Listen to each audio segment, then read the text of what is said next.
Hello everyone, my name is Thor and welcome back to Anthropology.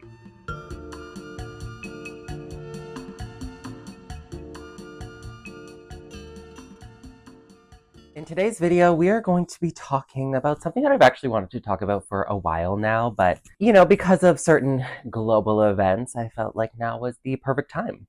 I'm going to be talking about D squared. If you are a follower of this channel, you'll know that I have been a fan of D squared for quite some time. I feel like they're often forgotten, often misunderstood, and I feel like now, after their 30-year fashion show sort of had some viral moments, they're getting a little bit of the attention they deserve, and especially in light of the sort of agitation, let's say, between Canada and the United States. I want to talk about Canadian brands. I want to talk about Canadians. I want to talk about brands that exemplify Canadiana aesthetic, culture, fashion. So that's why I want to talk about D squared. That's what we'll be getting into today. If you're interested in this video, please like, comment, and subscribe what resonated with you. But I'm just going to be doing a little bit of an introduction into D squared, who they are as a brand, and what I think they represent in terms of the ultimate Canadiana experience. Okay, so I have my little D squared collection behind me. D squared was founded in 1995, so they just celebrated their 30th year, as I mentioned before, and they were founded by twin designers Dean and Dan Caten. They're originally from Toronto, grew up with Italian and British parents, but they founded their namesake brand in Milan, Italy. So a lot of their iconography is born in Toronto, made in Italy. Basically, along those lines, they really represent and exemplify the Canadiana aesthetic. And for the most part, I think a lot of their work is not really appreciated in North America, which is really interesting because of their roots that they really claim heritage from. But it's really popular and it's a lot more significant in terms of their footprint in Europe. I feel like now they're getting their flowers in the North American scene as well. What's really interesting is even though they hail from Canada, they actually have no physical footprint in the country. There is not one D squared store, which I think is so bizarre. It's like not even in Toronto, like not even in their home city. There is not one store, but they do have quite a few stores around Europe. They did have a store in Las Vegas, which is actually where I got these shoes from in 2018. It was a very small store in the Crystals Mall, but they since closed it, and they do most of their business through licensing. So they sell a lot of their product through different platforms, such as Essence, Louis via Roma, Farfetch. They also sell a lot via different department stores. So they have little shop-in-shops like at Saks, Nordstrom, etc. But they have very little physical presence outside of the European continent. So what do I mean by Canadiana? And I think a lot of people sort of think Canadiana and Americana are like the same. There's been a melding of the two cultural aesthetics. And I think in light of Donald Trump's threats of annexation of the country, which for my American viewers, in Canada, those threats are taken very seriously. The one thing that really exemplifies Canadian culture, even though there isn't a significant nationalism or patriotism identity within the society, the primary thing that brings Canadians together is that we don't want to be Americans.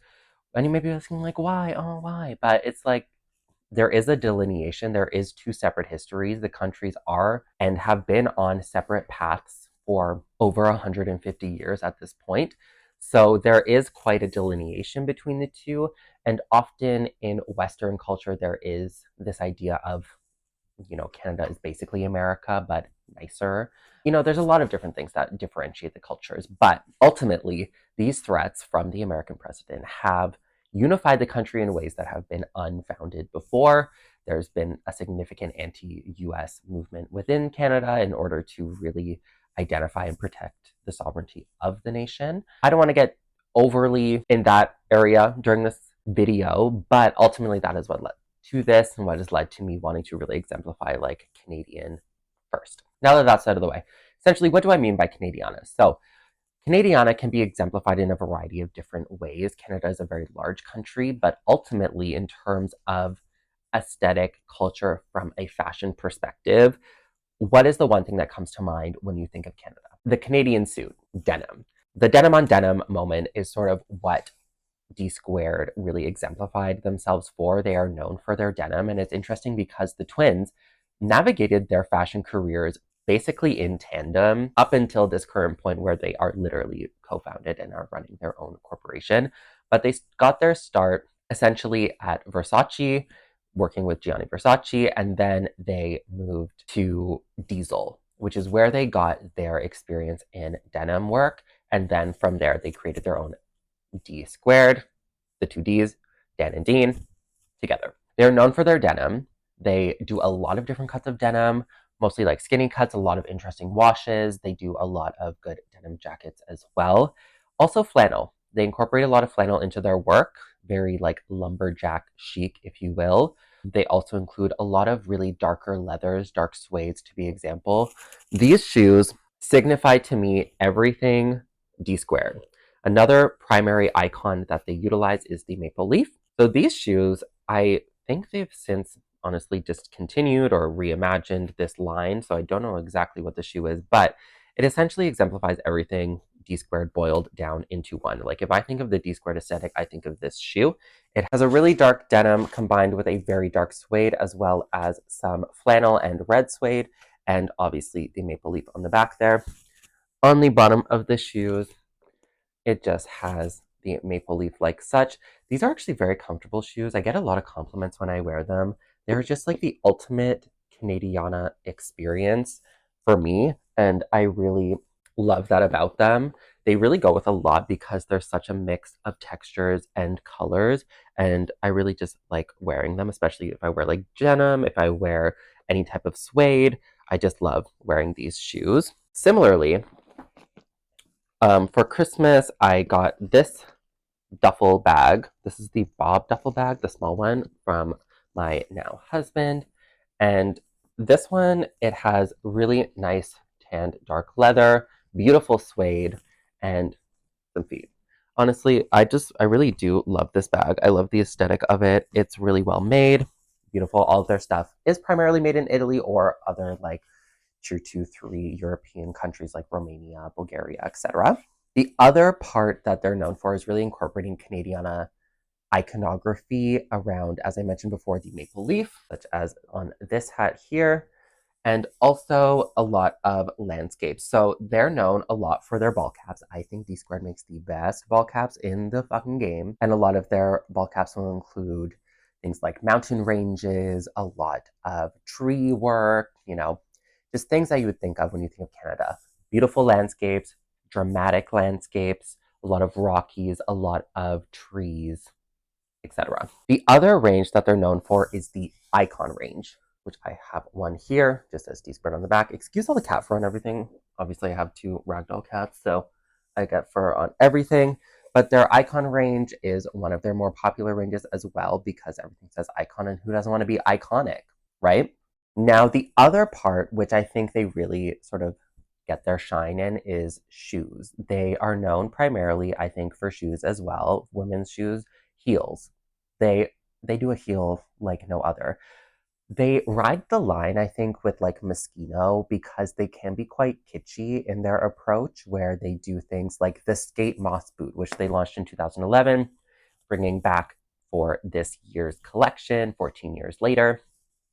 And it's literally like a figure skating high heel, which is kind of hilarious. But they do play with that kitschy, playful fashion, which I think is so important. Like everything should be fun. Everything, especially fashion related, should be fun. It should be inspiring. And the skate moss boot, I think, is hilarious. Also, Rihanna wore their really significant wrap-up shoes to the 2017 Met Gala. DSQUARED is also really known, I think, for utilizing their sex sells approach. They really take the lane from Dolce & Gabbana and other Italian houses in the sense where a lot of their campaigns are really sex forward. Like the model styling is very promiscuous. The campaign shoots themselves are very promiscuous and are very sultry in nature. And sex sells. It really does, especially like I associate really sexy campaigns with Italian brands, and they really do lean into that. Now, as for their 30-year fashion show, this was quite an experience. It looked like it was set in like an old warehouse, and there was a lot of different performers. It was sort of like a performance show, fashion show type thing. There were men in massive platform heels. There was nods to Kiss. There was nods to Naomi, even walked with a massive afro and a leotard. There was Amelia Gray, or is it Delilah Gray?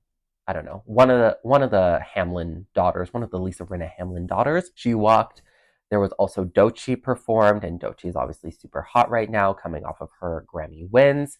So it was really quite an experience, including getting the twins arriving in a cop car and then getting escorted out and handcuffed before they went down the runway. So there's a lot that they do, which is very playful and fun, and a lot of nods to themselves because they are like twins that have navigated everything together. They're also really known for their touring and performance wear. So they've designed a lot for different concerts for like Madonna's Drowned World Tour from 2000 to 2001. They designed almost 150 looks for that.